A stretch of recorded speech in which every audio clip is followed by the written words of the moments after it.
रमता राम जपो रे प्राणी, अब तो सुन ले राम कहानी।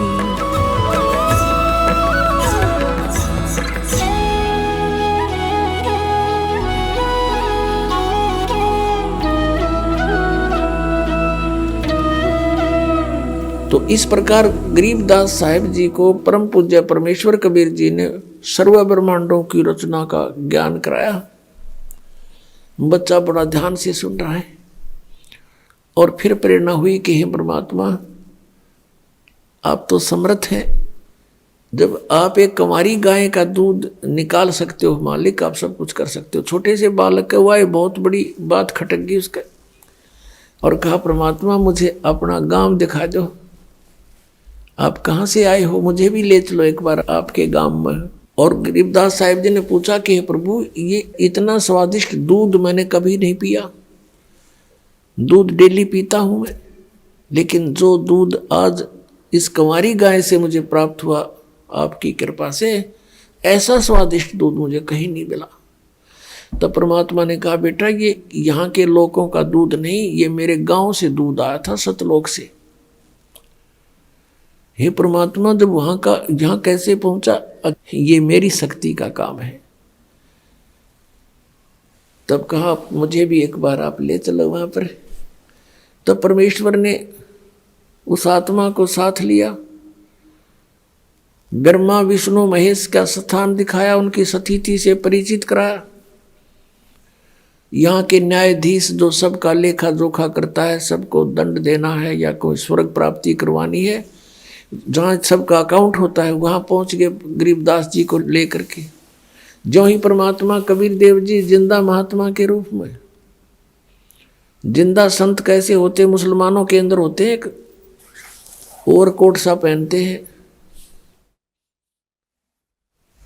एक काला सा ओवरकोट पहनते हैं घुटनों से नीचे तक का, और एक कच्छा पहनते हैं घुटनों से ऊपर तक का, और एक काला सा टोप ऐसे लंबे से ढंग से बना करके चद्दर का।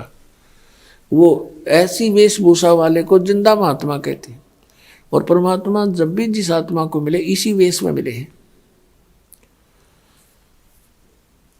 जब वहां पहुंचे तो परमात्मा धर्मराज के दरबार में, यहाँ के चीफ जस्टिस के दरबार में पहुंचे 21 ब्रह्मांड के। और जाते ही धर्मराज ने कुर्सी त्याग दी, अपना आसन छोड़ दिया, और उसको परमात्मा का और ही रूप दिखाई दे रहा था। और एकदम खड़े हो गए और कहा आओ महाराज बैठो। तो परमात्मा ने खड़े खड़े जैसे उच्च अधिकारी छोटे कर्मचारी अधिकारी के ऊपर को आदेश देता है, उस समय वो उसको डांट के तरीके से भी बोलता है। ऐसे परमात्मा उस धर्मराज को कह रहे हैं। गरीबदास साहिब ने फिर बाद में बताया कि धर्मराय दरबार में देई कबीर तलाक, मेरे भूले चूके हंस को तू पकड़िए मत कजाक। कजाक है जैसे डांट मारते हैं। तो इस प्रकार धर्मराज कर जोड़कर खड़ा हो गया। बोले पुरुष कबीर से धर्मराज कर जोड़, आपके जीवन पकड़ो नहीं मन 2 ही लाख करोड़। अब इस तरह अपनी समर्थता से परिचित कराया कि मैं क्या हूं। फिर वहां से निकल कर वहां पहुंचे परमात्मा जहां ये काल बैठा था 21वें ब्रह्मांड के अंदर, और जहां से सतलोक जाने का एक रास्ता है, वहां ये चौकस रहता है कोई प्राणी इधर से निकल ना जावे। और जो ही परमात्मा वहां पहुंचे और परमेश्वर ने गरीबदास जी से कहा कि बेटा देखना, ये है वो काल भगवान, वो बैठा काल, और ये कभी किसी के सामने नहीं आता, इसने प्रतिज्ञा कर रखी है। गीता जी अध्याय नंबर 7 के श्लोक 24-25 में ये कहता है, अर्जुन श्री कृष्ण में प्रवेश करके बोल रहा है कि अर्जुन, मेरा ये वास्तविक रूप है, विराट रूप। जैसे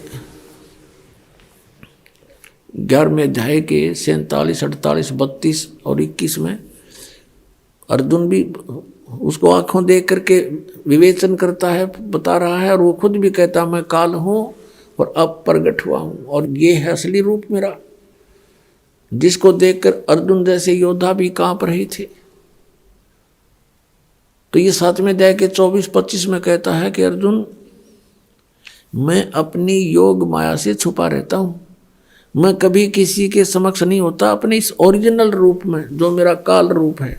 तो वहां वो अपने काल रूप में बैठा था। परमात्मा को देखकर वो एकदम चौकस हुआ कि कौन आ गया इधर। तब परमेश्वर ने कहा, देखना बेटा, ये किसी को नहीं जाने देता इधर से, चाहे ब्रह्मा हो, चाहे विष्णु, चाहे शिव, यहां नहीं आ सकता, किसी की हिम्मत नहीं। और मैं इब सतनाम का जाप करूंगा, एक सतनाम मंत्र है 2 अक्षर का, उसका जाप करूंगा और देखना ये कैसे हो जाएगा। अब परमात्मा ने लीला करनी थी, 2 अक्षर का नाम वो सतनाम जाप किया और एकदम नीचे को गर्दन कर ली, नहीं तो यूं ऐसे आंकड़ा बैठा था, कौन आ गया, एकदम नीची गर्दन होगी, यूं विवश हो गया उस मंत्र के जाप के सामने। और कबीर साहब ने उसके सिर पे पैर रखा और कहा, आजा बेटा, चल ऊपर को। अब क्या बताते हैं कबीर साहब, जैसे फणपति मंत्र सुन रखे फन सकोड़ी, ऐसे बीरा मेरे सतनाम से यू काल लेवे मुंह मोड़े। ये सतनाम इतना प्रबल है 2 अक्षर का कि जैसे फनपति, फनपति माने सर्प, सांप, और ऐसे फन फैलाए खड़ा हो और गारडू एक मंत्र बोल देता है सुपेरा, उस मंत्र के बोलते ही वो अपने फन को नीचे कर लेता है, सकोड़ लेता है, यानी इकट्ठा कर लेता है, फैलाया नहीं रह सकता वो, उसमें कोई क्रियाकरण की हिम्मत नहीं रहती। परमात्मा बता रहे हैं कि ऐसे मेरे सतनाम के सामने यू काल मुंह मोड़ लेता है, झुक जाता है। जैसे फनपति मंत्र सुन राखे फन सकोड़, ऐसे मेरे सतनाम तयू काल लेवे मुंह मोड़े। अब ऊपर जाकर के जब क्या देखा, सतलोक में प्रवेश किया 12वें द्वार में। अभी तक हमने 10वां द्वार सुना था, क्योंकि इनकम्प्लीट नॉलेज, इनकम्प्लीट, बिल्कुल उलट बेकार व्यर्थ का ज्ञान सुना हुआ था। ये केवल एक ब्रह्मांड तक की है ये 10वां द्वार, और 11वां द्वार है जब काल के 21 ब्रह्मांडों को पार करके 7 संग ब्रह्मांड इस अक्षर पुरुष के उसमें प्रवेश करते हैं, वो है 11वां द्वार। और फिर 7 संग पार करके सतलोक में प्रवेश करते हैं, वो है 12वां द्वार। तो अभी इस शब्द में लिखा है, जैसा भी आपको सुना था, कि 12 मद महल मठ बोरे बहुर ना दे धरे रे, असंग जन्म तन मर्त्या होगे जीवित क्यों ना मरे रे। और 12 मध्य, 12 माने 12, मध्य महल मठ बोरे, वो परमात्मा का वो परम पद, वो सतलोक, सनातन परम धाम वहाँ है वो मठ। मठ माने स्थान, जहाँ जाने के बाद बहुर ना दे धरे रे, जहाँ जाने के बाद साधक फिर लौट कर कभी संसार में नहीं आते, वो 12वां द्वार है। अभी तक ये जितने भी पंथ थे, जितने भी संत थे, परमात्मा परिचित संतों को छोड़कर वो केवल 10वें द्वार तक ही सीमित थे। वो काहे के सतलोक गए होंगे फिर, अंडरस्टूड है। जब सतलोक में प्रवेश किया, वो तेजों में लोक है, जैसे हीरा अपने आप चमकता है, ऐसे ही वो सतलोक अपने आप प्रकाशित है, सौ प्रकाशित है। और उसमें परमेश्वर कबीर देव जी, कबीर साहिब जी अपने अन्य रूप में विराजमान थे। जैसे आपने कबीर परमेश्वर जी का शब्द सुना है, करने नो दीदार मैल में प्यारा है, और लास्ट में फिर बताया है कि उस परमात्मा के एक रोमकूप में करोड़ सूर्य मिला दे, करोड़ चंद्रमा मिला दे, ऐसा उस एक रोमकूप की रोशनी भी अधिक है। ऐसा सतपुरुष दीदारा है, सतपुरुष के ऐसे दर्शन है।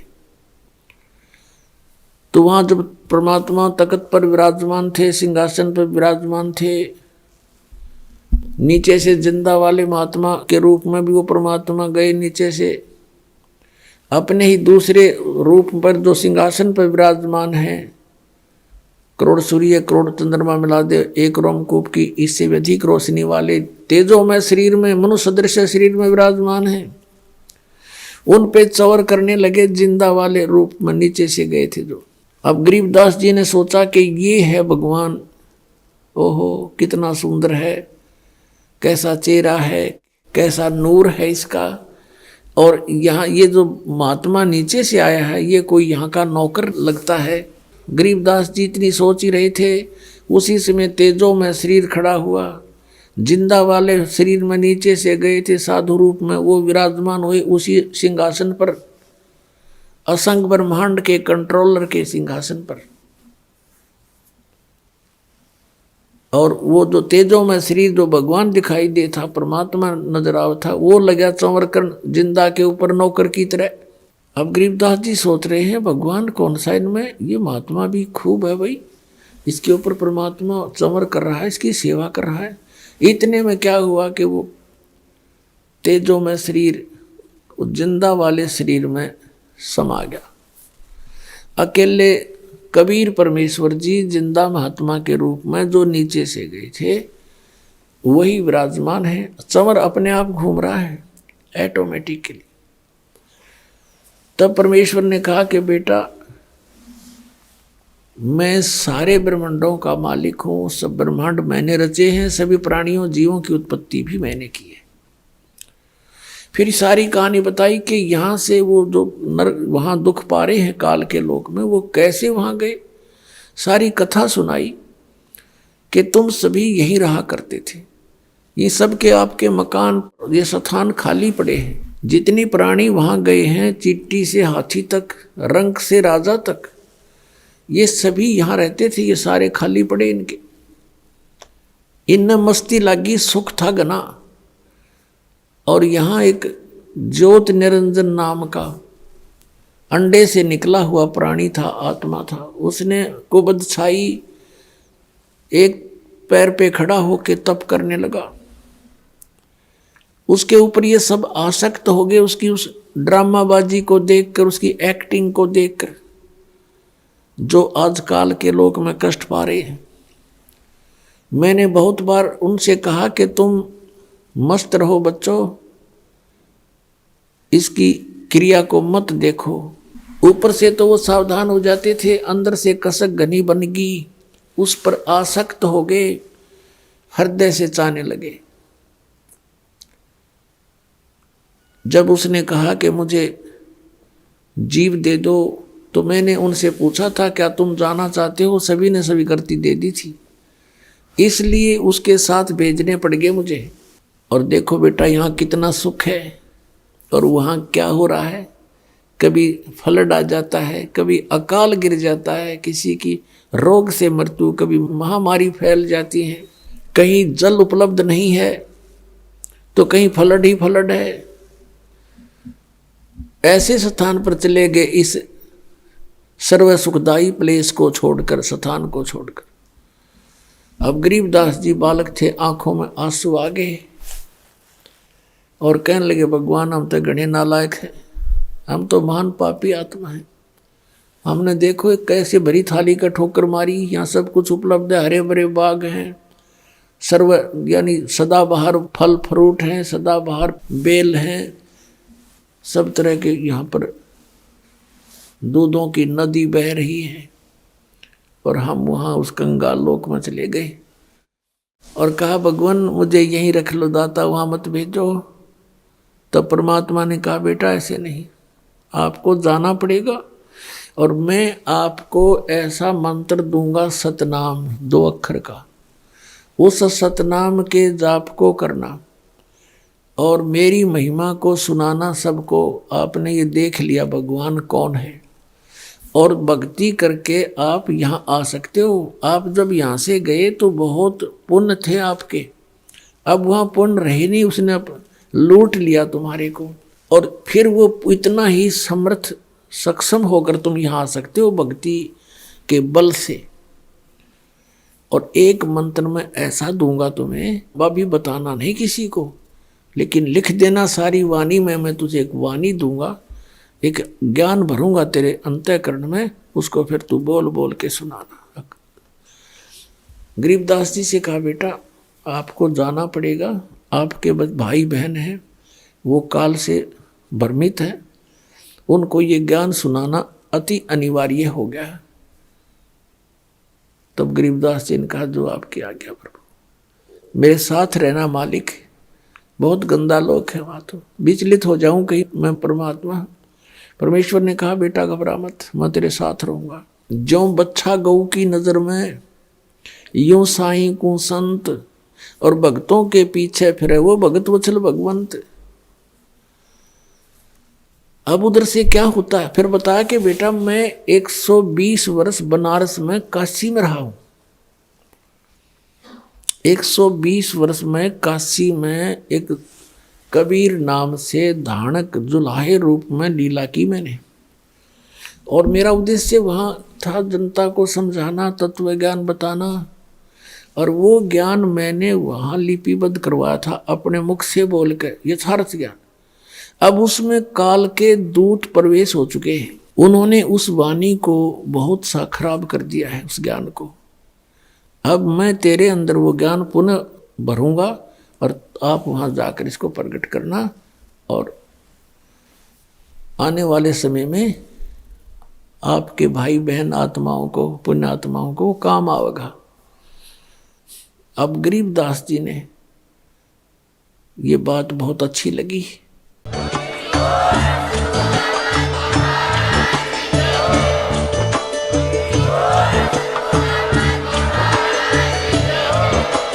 आप सुन रहे थे जगत गुरु तत्वदर्शी संत रामपाल जी महाराज जी के मंगल प्रवचन। अधिक जानकारी के लिए विजिट कीजिए हमारी वेबसाइट www.jagatgururampalji.org। संत रामपाल जी महाराज जी के शुभ आशीर्वाद से पूरे विश्व भर में 500 से भी ज्यादा नाम दीक्षा केंद्र हैं, जिन पर संत रामपाल जी महाराज जी द्वारा ऑनलाइन निशुल्क नाम दीक्षा दी जा रही है। अपने नजदीकी नाम दीक्षा केंद्र का पता करने के लिए संपर्क करें 8222880541।